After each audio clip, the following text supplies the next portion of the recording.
কার্ডিফের millennium stadium যেন উৎসবের মঞ্চ। সব আলোর কেন্দ্র জুড়ে সবশেষ মৌসুমের এফএ কাপ জয়ী ম্যানচেস্টার সিটি ও ইপিএল চ্যাম্পিয়ন আর্সেনাল। ইংল্যান্ডের ক্লাব ফুটবলের দুই পাওয়ার হাউসের লড়াইয়ের মঞ্চ ছিল ঐতিহাসিক ওয়েম্বলি। তবে উইকেন্ডের কনসার্টের কারণে ভেন্যু সরিয়ে আনা হয় কার্ডিফে। তাতে উৎসবের রঙে ভাটা পড়েনি এক চুলো।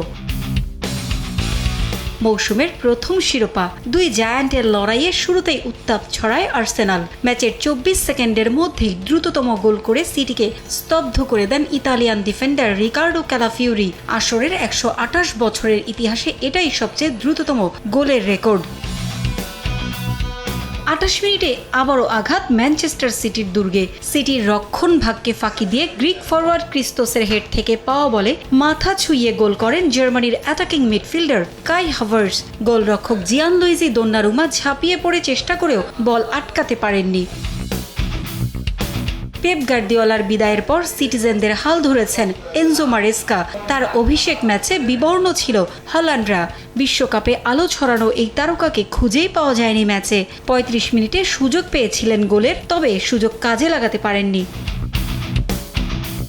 সিটির একের পর এক ব্যর্থতার মাঝেই আবারও হানা আর্সেনালের। 48 মিনিটে দুর্দান্ত গোল করেন মার্টিন ওডেগার্ড। এবারও হতাশ করেন দোন্নারুমা। তাকে কোনো সুযোগই দেননি গানার অধিনায়ক। পরপর 3 গোলে পিছিয়ে পড়েও সিটিকে উজ্জীবিত করার চেষ্টা করেছেন মাঠে আসা সমর্থকরা। তবে নিজের ছায়া হয়ে থাকা হল্যান্ড এদিন পারেননি কান্ডারি হতে।